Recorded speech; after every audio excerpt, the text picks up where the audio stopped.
Chaque jour, quand je regardais mon miroir, il me disait que quelque chose n'allait pas. Il me disait, il faut que tu changes quelque chose. Et je me regardais. Je changeais mes vêtements, mais c'était encore pire. Je changeais de jeans, je changeais de t-shirt, mais pour le moins, face à la vitre, le reflet que j'avais en face de moi, lui aussi me disait, il y a quelque chose qui cloche. Je me disais, c'est peut-être mes cheveux, c'est peut-être mes yeux. Alors j'avais à l'intérieur d'une petite boîte des lentilles que j'installais sur mes yeux, des lentilles qui changeaient mes yeux bruns en des yeux verts, verts profonds. J'avais des lentilles qui changeaient mes yeux en des yeux noirs, mais ça ne m'allait toujours pas. Finalement, je suis descendu, non pas pour avoir l'approbation de changer, mais simplement pour avoir une idée de ce que je devais changer. Je suis descendu et j'ai alors regardé Chris, qui lui m'a dit: mais non, tu ne dois rien changer. Je me suis installé à côté de lui. Je l'ai regardé et je lui ai demandé: qu'est-ce que je dois changer? Et il m'a regardé et m'a dit: ne change rien, ne change rien du tout. Et finalement, je suis remonté. Non pas pour changer encore une fois et contredire ce qu'il m'avait dit, mais pour retirer les vêtements que j'avais mis sur moi. J'avais beaucoup trop chaud. Derrière, les filles étaient en train de boire un verre. Je me suis mise près d'elles et on a bu un verre ensemble. Finalement, c'est dans le verre que j'ai remarqué ce qui n'allait pas. Il fallait que je fasse quelque chose, non pas à mon visage, à mes yeux ou à mes cheveux, encore moins à mon style ou à mes vêtements. Mais il fallait que je fasse quelque chose juste en dessous de mon visage. Alors, je suis revenu, j'ai monté les escaliers. Là, je me suis assis. Je me suis assis par terre, jambes croisées. Cherchant à transformer mon visage, je me suis regardé d'abord de travers, et ensuite de l'autre côté. Je me suis regardé de près ou de loin. Je me suis regardé avec un t-shirt noir ou avec un t-shirt clair. Cela pouvait changer la teinte de ma peau. Un t-shirt blanc pouvait changer la teinte de ma peau. Un t-shirt noir pouvait l'assombrir. Alors j'ai regardé. Avec une capuche, avec une capuche et une petite mèche de cheveux qui dépassait. Ou alors sans capuche et juste les cheveux bien coiffés. Je me suis recoiffé et finalement je me suis dit, avec une capuche et avec une petite mèche de cheveux qui dépasse. Je me suis regardé dans le miroir, et ce qu'il fallait que je change, c'était bel et bien ce que je pensais. C'était ma peau. La peau sur mon nez et la peau juste en dessous de mes yeux. Alors là, je me suis concentré sur ça, et je me suis dit, voilà ce qu'il faut que je change, voilà ce qu'il faut que je fasse. J'ai commencé à installer des taches de rousseur, juste en dessous de mes yeux. Petit à petit, je les ai mises sur mes yeux. Je les ai mises sous mes yeux, petit à petit.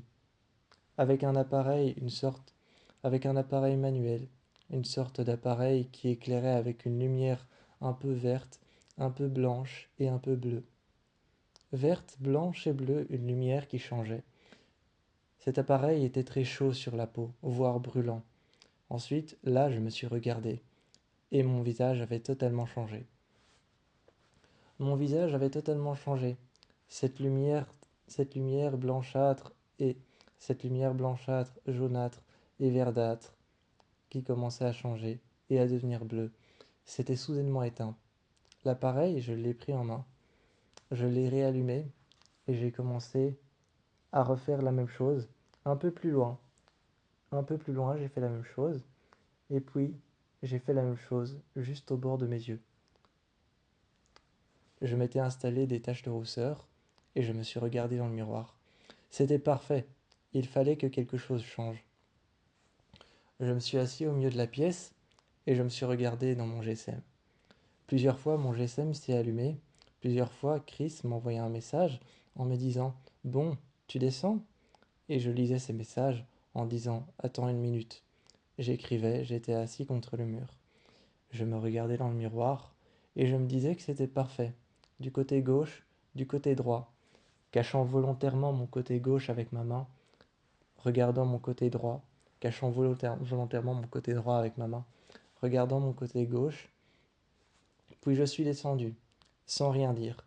Je me suis assis. Tout le monde est resté silencieux. Tout le monde est resté silencieux et tout le monde m'a regardé. J'ai vu que Eliana, j'ai vu que Eliana et Nina qui étaient là. Nina qui était là avec moi. Nina et Eliana m'ont regardé. Elles sont restées là et ont dit: Qu'est-ce que t'as fait? J'ai haussé les épaules, l'air de rien dire, avec un verre en main, assis sur le fauteuil, et Chris s'est mis à côté de moi en me disant: Qu'est-ce que t'as fait? J'ai tourné la tête et il m'a regardé. J'ai vu ses pupilles se dilater et je lui ai dit: Oh, ça va, c'est pas si grave. À ce moment-là, il s'est levé et m'a demandé: Tu vas quand même pas commencer à changer ton visage? Je me suis levé, je me suis levé et je lui ai dit tranquillement, calmement: C'est mon visage quand même. C'est mon visage, mon corps. Tu penses pas que j'ai le droit de changer?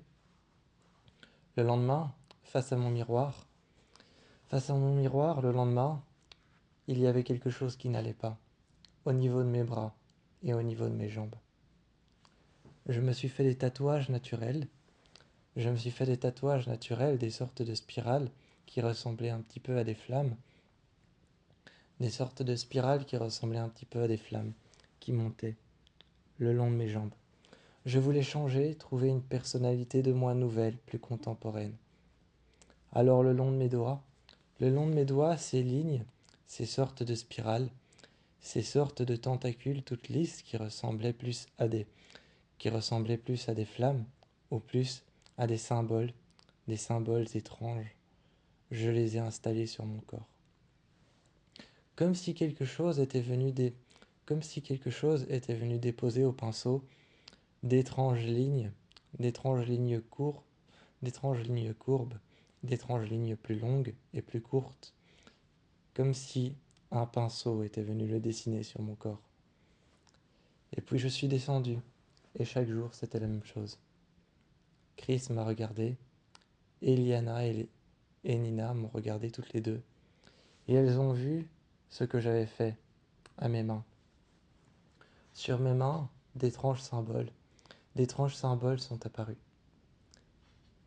Ce n'était pas non plus d'étranges symboles comme un tatouage, c'était juste de longues lignes qui de temps en temps se mélangeaient, s'entremélangeaient, s'entrecroisaient, passaient l'une ou en dessous ou au-dessus de l'autre et apparaissaient au niveau de mes poignets.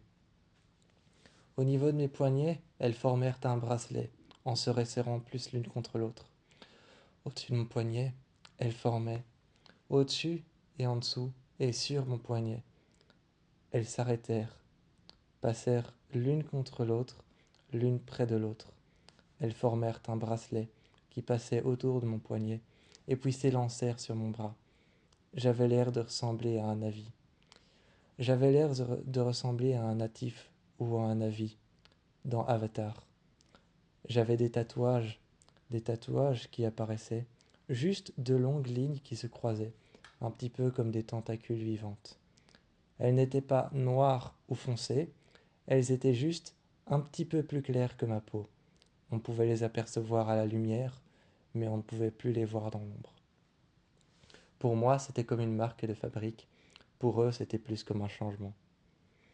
Alors finalement, le lendemain, quand j'ai regardé ces marques à mon réveil, à la lumière du soleil, ces petites lignes avaient l'air de bouger. J'ai plissé les yeux, j'ai regardé mon bras.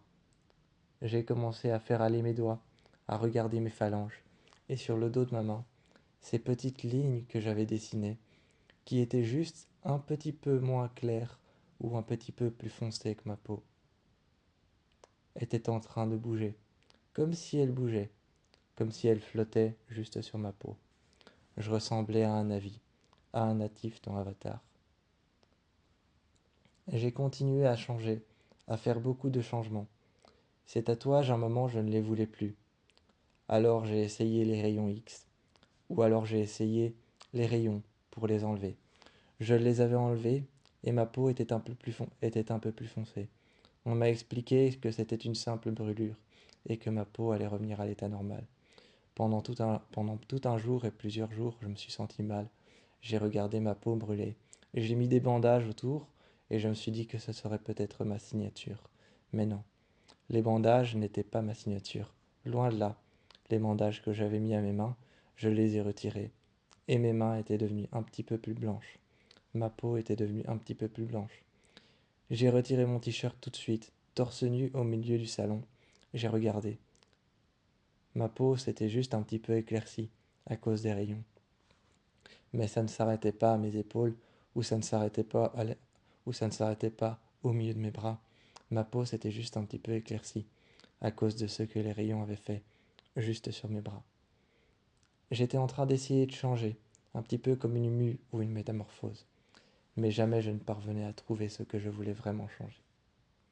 Et pourtant, Eliana, Nina et Chris essayaient de me persuader, de me montrer qu'il n'y avait rien à changer. Qu'il n'y avait rien à changer sur moi, que j'étais parfait tel que j'étais. Et je continuais à porter ma capuche sur mes...